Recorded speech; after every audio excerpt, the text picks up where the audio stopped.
नमस्कार, मैं हूं बिलाल और आप देख रहे हैं नेशन न्यूज 10। और चलिए बुलेटिन में सबसे पहले बात करेंगे मध्य प्रदेश के राजगढ़ की। आपको बता दें यहाँ पर लक्ष्मी नारायण मोंगिया, जिसकी उम्र 32 साल बताई जा रही है। और साथ ही बता दें आपको ग्राम मुगलखेड़ी, तहसील नरसिंहगढ़, जिला राजगढ़ जो है का रहने वाला था। और मिली जानकारी के मुताबिक आपको बता दें कि मुगलखेड़ी के लगभग 100 से भी ज्यादा जो है लोग पार्वती नदी पीलूखेड़ी पर सारी विसर्जन करने को लेकर आए थे। और पिछले घाट पर सभी लोगों ने यहाँ पर सारी विसर्जन किया। और बताया जा रहा है कि यहाँ पर माखन पार्वती नदी में एक किनारे से दूसरे किनारे तक तैर कर जाना चाह रहा था। बीच में यहाँ पर बताया जा रहा है कि नदी में डूब गया। और साथ ही आपको बता दें कि यहाँ पर सूचना पाकर शासन प्रशासन भी मौके पर पहुंचा। पुलिस थाना कुरावल पुलिस मौके पर पहुंचकर उसको खोजने में गोताखोरों के माध्यम से भी लोग लगे हुए हैं, लेकिन वो अभी तक उसका पता नहीं चल पाया है। आपको बता दें कि यहाँ पर एसडीआरएफ की टीम भी यहाँ पर डूबे हुए युवक को खोजने की जो है तैयारी में जुटी हुई है। लगातार ये गति यहाँ पर तेज की जा रही है।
और इस खबर पर ज्यादा जानकारी के लिए भगवान सिंह हमारे संवाददाता फोन लाइन पर जुड़ गए हैं। भगवान, क्या कुछ अपडेट मिल पा रही है कि युवक के डूबने की खबर है? सर, आपको जानकारी के लिए बता दें कि राजगढ़ जिले के कुरावर थाना क्षेत्र पीलूखेड़ी पार्वती नदी है।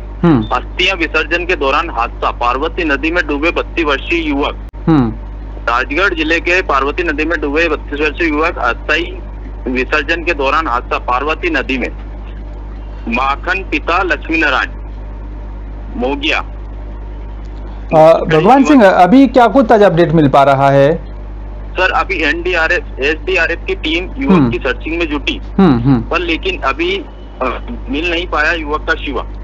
और ये कितने लोग यहाँ पर अस्थियां विसर्जन करने के लिए आए थे? क्या कोई और भी उसके साथ नदी में उतरा था? हाँ सर, लगभग ये 100 से ऊपर लोग थे। ये पार्वती नदी में अस्थियां विसर्जन करने आए थे, लेकिन ये क्या पार्वती नदी को पार करने में हादसा हुआ है। तो क्या सुरक्षा व्यवस्था को लेकर कोई इंतजामात वहां पर नहीं है? क्योंकि बड़ी संख्या में लोग अस्थियां विसर्जन करने के लिए वहां पर आते होंगे, तो शासन प्रशासन की तरफ से कोई साइन बोर्ड या फिर कोई और व्यवस्था वहां पर नहीं की गई है? सर, ये साइन बोर्ड लगे हुए हैं, लेकिन लोग क्या करते हैं सर, अस्थियां विसर्जन करने आखिर वहां आते रहते हैं। उसके कारण ये क्या नदी पार कर रहे थे दोनों साइड तीर कर, लेकिन बीच में उसका संतुलन बिगड़ने के कारण वो व्यक्ति बीच में डूब गया। तो क्या नदी में तेज बहाव था, पानी आ रहा था, फिर पानी रुका हुआ है? और क्या कुछ उम्मीद की जा रही है कि कब तक शव को निकाला जा सकता है? किस तरीके से टीमें काम कर रही हैं? सर अभी एसडीआरएफ की टीम सर्च में जुटी हुई है और पुलिस प्रशासन भी वहाँ पर है, पर लेकिन अभी तक कोई जानकारी नहीं लगी है। अब देखते हैं कब तक जानकारी लगती है सर। चलिए, शुक्रिया आपका भगवान सिंह, तमाम जानकारी साझा करने के लिए आपका बहुत बहुत धन्यवाद।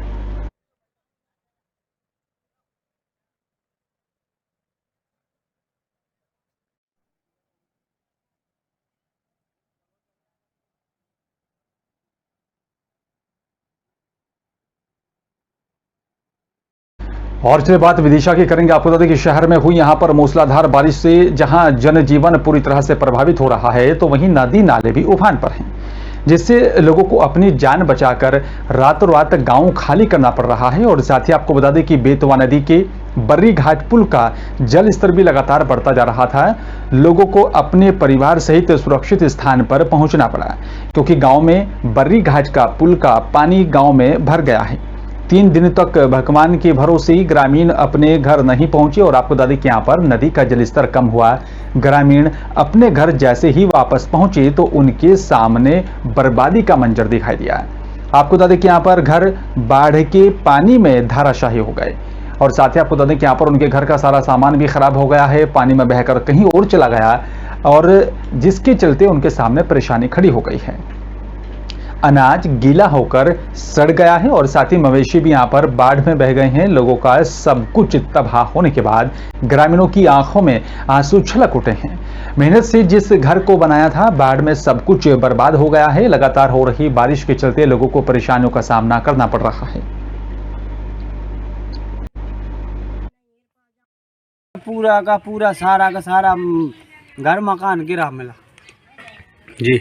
और हम आए गरा पानी में, सो हमने बड़ी मुश्किल से, हमारी भैंस गियाबंती थाल रही थी, उसे हमने खोल के उतर गुरोत्ता ने ले गए। और इन्हें सब बच्चों भगा कर मैं इस घर पे बैठा था आन के। हो तो मैं इनकी सामान दिखेगा तो उठा लेंगे, और नहीं दिखेगा तो कोई बात नहीं। खाना पीने का सामान बचा कुछ नहीं बचा हमारे पास साहब। हम तो 2-3-4 दिन से भूखे प्यासे, और इसमें घर निकाल रहे हैं, पानी निकाल रहे हैं, बर्तन निकाल रहे हैं। में आपका उनका खाने पीने का सामान भी है, उनका नष्ट हो गया है। बाढ़ का पानी बहुत ज़्यादा हो गया है, तो सरकार से मदद मांगी जाएगी उनके खाने पीने। आप सरपंच हैं, आपकी तरफ से कोई लाभ दिया गया है कि इन लोगों के लिए रहने के लिए कोई व्यवस्था की गई है? व्यवस्था की थी, तो स्कूल में भी पानी है, पंचायत भवन में भी पानी है, तो व्यवस्था कही थी खाने पीने की। थोड़ा 1-2 दिन का करा था, सचिव साहब ने किया, हमने किया। हाँ, अब इससे ज़्यादा तो आप सरकार ही कर सकती है। ठीक।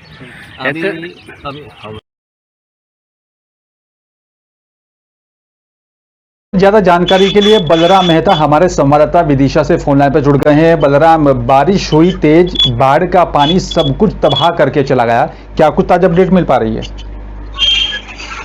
मैं आपको बताना चाहता हूँ, जिससे जो बाढ़ आई हुई थी, जिससे जनजीवन आज व्यस्त हो गया। कई गरीब घरों में उनका मतलब कई नुकसान हो चुका है, खाने पीने का, उन्हें खाने की सामग्री नष्ट हो चुकी है ये, और उसके द्वारा जो उनके आशियाने थे वो सब क्षति चुके हैं। बलराम, क्या कुछ माना जा रहा है कि कितना बड़ा नुकसान यहाँ पर इन ग्रामीणों का हुआ होगा? जी मैं आपको बताना चाहता हूँ, उनके कम से कम जो अपनी मजदूरी मेहनत करके जो अपने ये खाने पीने की चीजें रखते थे बर्दाश्त में, तो ग्रामीणों का कहना है कि उनका कम से कम जो गरीब परिवार से है उनका कम से कम 10,000 के समथिंग मतलब जो नाच था पूरा बिल्कुल। तो शासन प्रशासन की तरफ से कोई किसी प्रकार की सहायता इन लोगों तक पहुंचाई गई है? अभी प्रशासन द्वारा कोई सहायता नहीं दी गई है, ना अभी कोई सर्वे हुआ है। बिल्कुल बलराम, जैसा कि हम लोगों ने तस्वीरों में भी देखा और देख रहे हैं कि घर पूरी की पूरी तरह से खराब हो गए हैं, घरों में जो है दरारें आ गई हैं। ऐसे में इन पीड़ित परिवारों का क्या कुछ कहना है? जी मैं आपको बताना चाहता हूँ, पीड़ित परिवार प्रशासन से सभी की गुहार लगा रहा है कि उनकी आर्थिक सहायता की जाए, और वहाँ के जो सरपंच और सचिव है उन लोगों से भी उन्होंने गुहार लगाई है। और बलराम, खबर ये भी है कि इन सभी जो है ग्रामीणों के जो ये लोग हैं, इनके मवेशी भी बाढ़ के पानी में बह गए हैं, तो क्या कुछ अनुमान लगाया जा रहा है वो कितना नुकसान हुआ होगा? उनके कहा जा रहा है, उनके अनुमान से उनके जो गाय और भैंसे थी वो सब उस बाढ़ में चपेट में आ गई है। जो बेतवा मतलब नदी है जो निकली हुई है उसके मतलब जो नदी उसी में बाढ़ आने का जो 40 फुट पानी ऊपर आने के कारण उनका कई नुकसानों बरसात के कारण तो मकान धराशायी हो गए। चलिए, शुक्रिया आपका बलराम तमाम जानकारी साझा करने के लिए।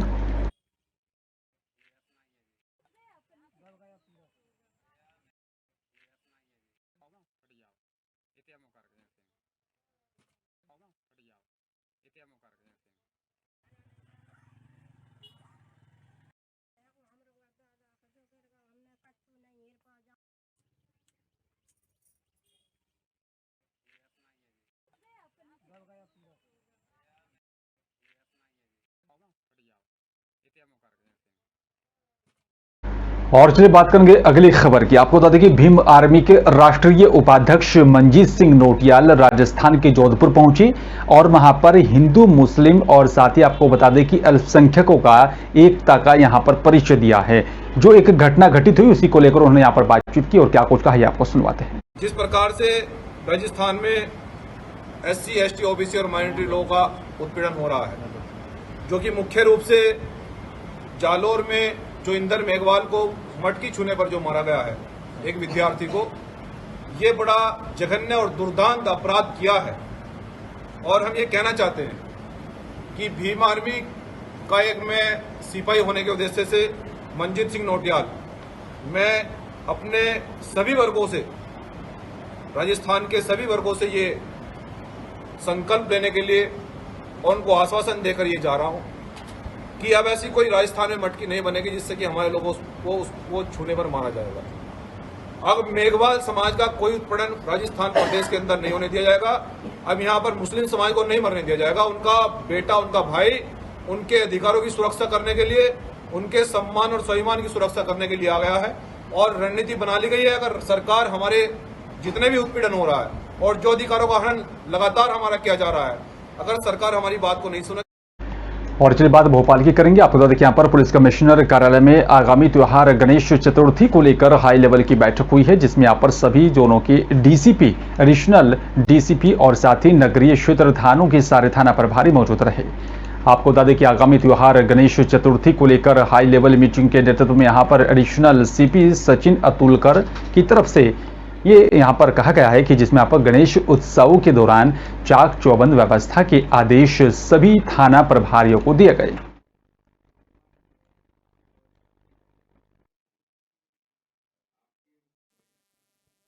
गणेश उत्सव को देखते हुए सभी थाना प्रभारी और सभी राजपत्र अधिकारियों की बैठक आयोजित की गई है, जिसमें उन्हें ये निर्देश दिए जा रहे हैं कि एक तो वे बीट स्तर पे, थाने स्तर पर और अलग अलग स्तर पर बैठकें कर लें। जो भी समस्याएं स्थानीय लोगों के द्वारा जो बताई जा रहे हैं उनको सही जगह पर फ्लैग करें और उसका कुछ न कुछ जो प्रिवेंटिव कार्रवाई है वो आवश्यक रूप से कर ली जाए। इसके अतिरिक्त गणेश उत्सव के दौरान जो जुलूसों के जो मार्ग हैं। भोपाल के अशोका गार्डन में 2019 में सलमान खान नाम के युवक की मौत के मामले में यहां पर कोर्ट ने हत्या का मामला दर्ज कर जांच के निर्देश जारी किए। सलमान की 2019 में घर में फांसी के फंदे पर लटकी हुई यहां पर एक लाश मिली थी और जिसे सुसाइड मानकर पुलिस ने केस को बंद कर दिया था, जिसके बाद परिवार ने हत्या की आशंका जताई थी और न्याय के लिए कोर्ट की शरण ली थी। और कोर्ट के ही निर्देश के बाद पुलिस ने मामले में धारा 302 अज्ञात के खिलाफ दर्ज कर मामला कार्रवाई शुरू कर दी है। एक 302 हमने कायम किया है, कल की बात है ये एक्चुअली मामला ये है कि ये एक पुराना मर्ग है जिसको हमने क्लोज कर दिया था। इसकी समीक्षा वरिष्ठ अधिकारियों द्वारा भी की गई थी। इसमें एक मृतक है जिसने फांसी लगा के अपना जान दिया था। इसमें जो पेरेंट्स हैं उनको संदेह था कि एक महिला और उसके पिताजी और उसके रिलेटिव द्वारा ये किया गया था। तो उस समय इस पर एक इन्वेस्टिगेशन किया गया था मर्ग के दौरान और ये पता चला था कि इस टाइप के कोई हमको साक्ष्य मिले नहीं थे और मर्ग को फाइल कर दिया गया था। कोर्ट ने आदेश दिया है कि इस अपराध में, क्योंकि इनको संदेह है, तो एक अज्ञात में 302 कायम किया जाए और उसके बाद एविडेंस के तौर पे यदि आता है तो इसका चालान किया जाए, नहीं आता है तो इस पर खात्मा खारिजी की कार्रवाई की जाए। तो इसके चलते जो है वो। चलिए बात अगली खबर की करेंगे। आपको बता दें कि यहाँ पर बैरागढ़ पुलिस ने राजगढ़ के वाहन चोर गिरोह का पर्दाफाश किया है और पुलिस ने इनके पास से चोरी की यहाँ पर 14 बाइक बरामद की हैं। आरोपी भोपाल की ग्रामीण इलाकों में चोरी की गाड़ियां 4-4 हजार रुपए में बेच देती थी। पुलिस ने यहाँ पर खजूरी इलाके के 2 मैकेनिकों को भी पकड़ा है जो चोरी के यहाँ पर गाड़ियों की नंबर प्लेट और साथ ही गाड़ियों को यहाँ पर बिकवाने में मदद करते थे। पुलिस का कहना है कि यहाँ पर आरोपियों से और गाड़ियां बरामद होंगी। वारदात को अंजाम देने आरोपी रात के 12 बजे नरसिंहगढ़ राजगढ़ से आते थे और इन पूरी घटना को अंजाम देकर फरार हो जाते थे। पूछताछ हुई तो उसमें पूछताछ में करीब 22 वाहन अलग अलग समय में पिछले महीने 1.5 महीने के अंदर उसने चोरी करना बताया था और उसकी निशानदेही पे हम लोग ने अभी तक 14 वाहन जब्त करे हैं। उसमें से 8-9 वाहन हमारे बैरागढ़ के हैं, बाकी फिर खजूरी, सीहोर, कोतवाली आसपास के थाना क्षेत्रों के जीआरपी का भी है। एंड स्टिल अभी उसके साथ जो उसके साथीदारन है उसमें एक जो अभी फरार है छोटू और अरुण कुछवंदिया, तो अब ये भी पकड़ में आएंगे तो फिर जो उसने 22 बताई है में भी ज़्यादा हो सकता है, 1-2 कम हो, बट इतना तो मिनिमम है। सर रहने वाला कहाँ है, ऐसा किसने? बेसिकली सीहोर जिले का है, श्यामपुर दोराहा आपका जो पड़ता है वहीं थाना क्षेत्र का। उत्तराखंड आपदा की दृष्टि से हमेशा ही संवेदनशील रहता है और जिसको देखते हुए यहाँ पर कहा जा रहा है कि उत्तराखंड में 6 नए डॉपलर रडार लगेंगे। पहाड़ों में बद्रीनाथ, केदारनाथ, गंगोत्री, धारचूला में नए डॉपलर रडार स्थापित होंगे और मैदानी क्षेत्रों में भी देहरादून या फिर हरिद्वार और साथ ही नैनीताल में डॉपलर रडार लगाए जाएंगे। आपको बता दें कि अभी तक प्रदेश में एकमात्र डॉपलर रडार मुक्तेश्वर में ही काम कर रहा है।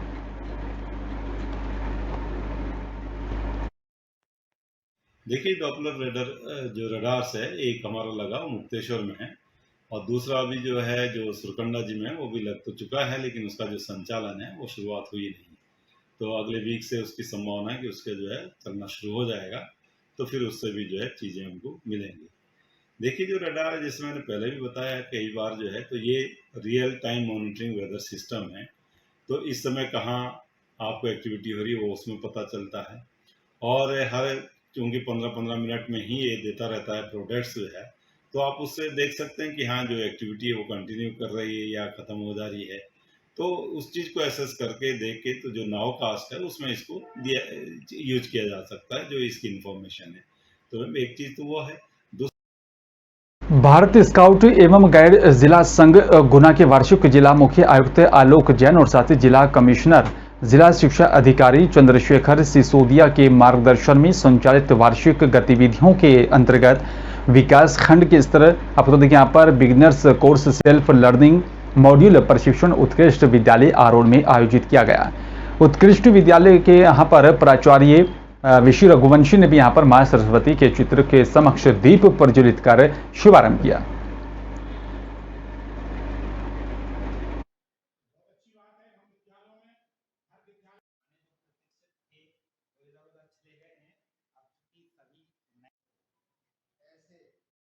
धर्मनगरी हरिद्वार में डेंगू के मामले बढ़ते जा रहे हैं और ऐसे में डेंगू के डंक की दहशत अब क्षेत्र की जनता पर भी सताने लगी है, जिसको लेकर डेंगू की रोकथाम और साथ ही बचाव को लेकर मध्य हरिद्वार स्थित मॉडल कॉलोनी झंडा पार्क में भी बच्चों की तरफ से सफाई अभियान यहां पर चलाया गया और साथ ही आपको बता दें कि डेंगू लार्वा पनपने संबंधित यहां पर स्थानों पर साफ सफाई की जा रही है। डेंगू मुक्त बनाने का भी प्रयास लगातार किया जा रहा है। जब भी अगस्त सितंबर के आसपास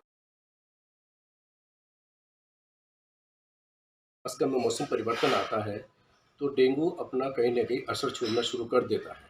निगम प्रतिवर्ष डेंगू से लड़ने के लिए अपनी एक योजना बनाता है। अभी 2 दिन पूर्व हरिद्वार के सम्मानित पार्षद MNA साहब से मिले, मेरी मोदी भी वहाँ पर उपस्थित थी।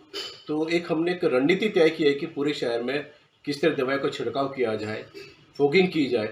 तो निरंतर प्रयास नगर निगम की तरफ से हमेशा रहा और हमेशा रहता रहेगा। मुख्यमंत्री पुष्कर सिंह धामी आपको बता दें कि हरिद्वार दौरे पर रहे। हरिद्वार कनखल स्थित जगत गुरु आश्रम में शंकराचार्य स्वामी राजराजेश्वर का आशीर्वाद लिया।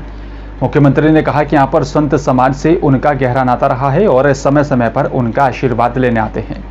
मुख्यमंत्री ने आगामी जिला पंचायत चुनावों को लेकर भी कहा कि यहां पर जिला पंचायत चुनाव में इस बार नए प्रत्याशी देखने को मिलेंगे।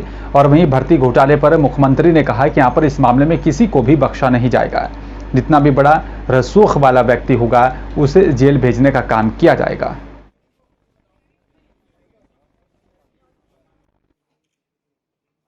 संत समाज हमेशा से हम लोगों को प्रेरणा देने का काम करता है और आशीर्वाद से हम लोग जो भी अपने काम कर रहे हैं उन सब कामों में लगे रहते हैं। और समाज के बारे में, धर्म के बारे में, अध्यात्म के बारे में सभी चर्चाओं पर हमेशा उनका मार्गदर्शन रहता है। जल्दी ही आपको सब नया जिला परिषद में सारे नए प्रतिनिधि मिलेंगे।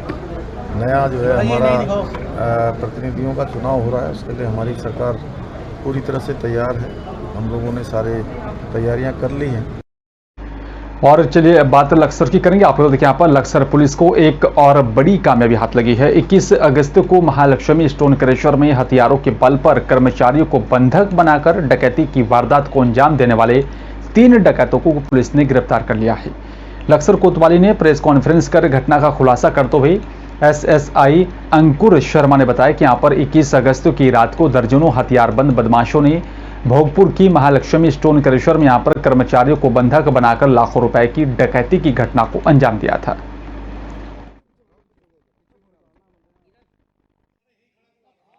दिनांक 21/8/2022 की रात को हथियारबंद 10-12 बदमाशों ने महालक्ष्मी स्टोन क्रशर में जो डकैती घटना को अंजाम दिया था। वहाँ से तांबा और अन्य सामान जो है वहाँ से लूट लिया था। इसके संबंध में सतीश कुमार जो वादी मुकदमा है हरियाणा के रहने वाले हैं, उनके द्वारा 22 तारीख को मुकदमा दर्ज कराया था। डकैती में धारा 395 में मुकदमा दर्ज किया गया था, जिसमें जो है सीसीटीवी फुटेज का पीछा करते हुए हमने जो है एक वाहन को ट्रेस किया।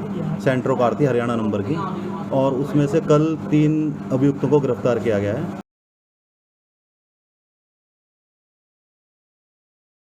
लालकुआं नगर के वार्ड नंबर 2 गांधीनगर में निवास करने वाले यहां पर भारतीय सेना में जेसीओ पद पर तैनात धर्मेंद्र गंगवार का ड्यूटी के दौरान हृदय गति रुकने से उनका निधन हो गया है। उनके निधन का यहां पर जो है खबर को सुनकर क्षेत्र में शोक की लहर दौड़ गई है। बताया जा रहा है कि परिवार में कोहरा मच गया है। और आपको बता दें कि यहाँ पर पार्थिव शरीर कल दोपहर 1 बजे लालकुआं पहुंचेगा। बताते चले कि लालकुआं नगर के वार्ड नंबर 2 गांधीनगर में निवास करने वाले century pulp and paper mills के यहाँ पर सेवानिवृत्त रामपाल गंगवार के बेटे धर्मेंद्र गंगवार, जो कि AME विभाग भारतीय सेना में जेसीओ के पद पर सेवारत थे। बीती रात ही भारतीय जवान धर्मेंद्र गंगवार का हृदय गति के रुकने के चलते उनका देहांत हो गया था। तो कल 1 बजे के आसपास का बताया जा रहा है, लेकिन उनकी तैनाती थी लेह में। इससे पहले ये लेह को यहाँ पे छुट्टी आए थे दीपावली के, उसमें बच्चों की शादी थी छोटे भाई की, उससे फिर यहाँ से पोस्टिंग की लेह में थी। और बताया जा रहा है कि हृदय गति या जो भी रहा पता नहीं, वहाँ से कोई अच्छी सूचना तो मिली नहीं। क्या बाकी तो बहुत दुखद की बात है, लेकिन हमारा तो भांजा था, हमारे लिए तो बहुत ही अच्छे हैं। उनके 2 बेटे हैं, एक 8 साल का है, एक 12 साल का है। मौत तो हृदय गति रुकने से बताया जा रहा है वहाँ के हिसाब से, और बाकी तो यहाँ आने के बाद ही चल पता लगेगा क्या है। ये मेरे वार्ड में मेरा छोटा भाई धर्मेंद्र गंगवार, बड़ा दुख हुआ मुझे सुनकर। आज सुबह जब मैंने ये घटना सुनी तो मुझे बहुत ही अफसोस हुआ। एक हमारा जवान आज शहीद हुआ है, और मेरे को कोई शब्द नहीं है बोलने के लिए। ये घटना आती लेह में थे और ये AME में कार्यरत थे, और इनकी पोस्टिंग जो थी लेह में थी। के लिए क्षेत्र के लिए बहुत कष्टदायी समय है, बहुत दुखदायी है। जो बच्चा इस देश की रक्षा सुरक्षा के लिए लद्दाख जैसे क्षेत्र में एक बहुत ऐसे क्षेत्र में रह कर के इस देश की सेवा कर रहे थे, उनका जाना दुखदायी है, बहुत कष्टदायी है।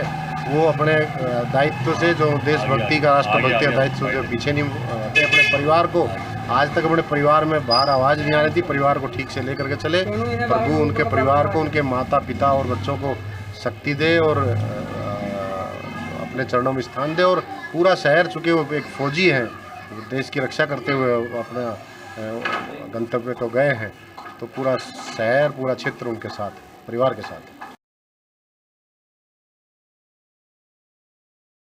चलिए बात निबच की करेंगे आपको तो क्या पर जो है राष्ट्रीय मानव अधिकार सुरक्षा और साथ ही संरक्षण ट्रस्ट की मध्य प्रदेश के अध्यक्ष पूजा यादव ने अपना 36वां जन्मदिन 25 अगस्त को सादगी से मनाया। उन्होंने वृद्ध आश्रम में यहाँ पर बुजुर्ग महिलाओं से यहाँ पर आशीर्वाद लिया और साथ ही शासकीय जिला अस्पताल में महिलाओं को मिठाई खिलाकर साड़ियाँ भी यहाँ पर वितरित की हैं।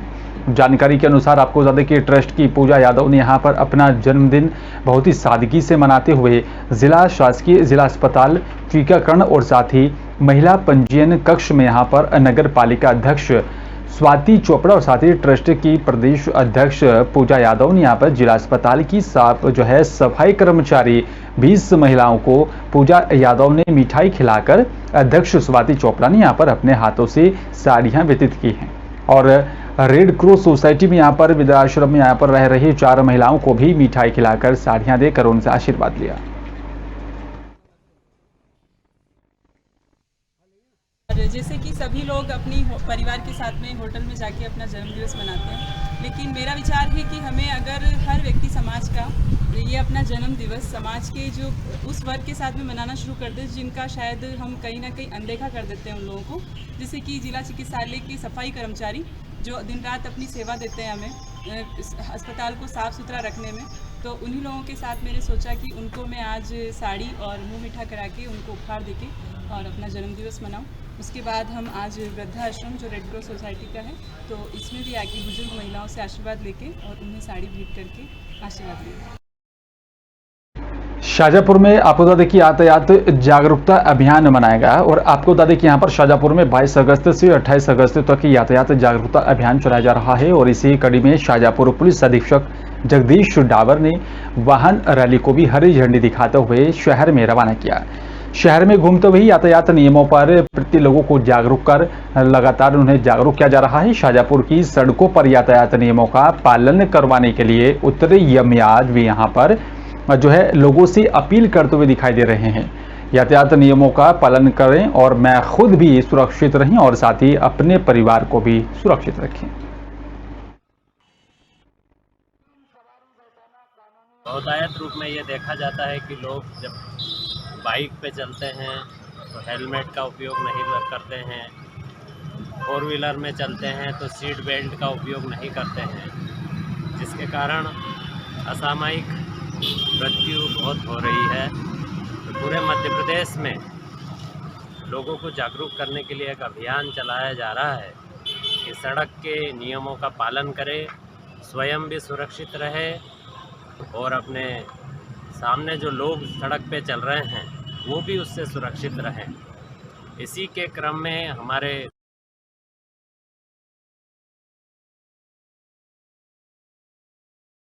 शाजापुर में एक मंचले आशिक की जमकर लोगों ने पिटाई कर दी है। आपको देखिए यहाँ पर शाजापुर के चौक बाजार की ये पूरी घटना है जहाँ पर चलती हुई लड़कियों को ये यहाँ पर आशिक छेड़ रहा था और साथ ही आपको देखिए यहाँ पर युवक के साथ जमकर मारपीट की, जिसका एक वीडियो भी सोशल मीडिया पर खूब वायरल हो रहा है। और श्री राम मार्केट की जो है ये पूरी घटना बताई जा रही है जहाँ पर लोगों ने हिदायत देकर मंचले को छोड़ दिया है, लेकिन आपको बता दें कि यहाँ पर जमकर जो है मंचले के साथ मारपीट की और ये पूरा वीडियो सोशल मीडिया पर भी अब जमकर वायरल हो रहा है।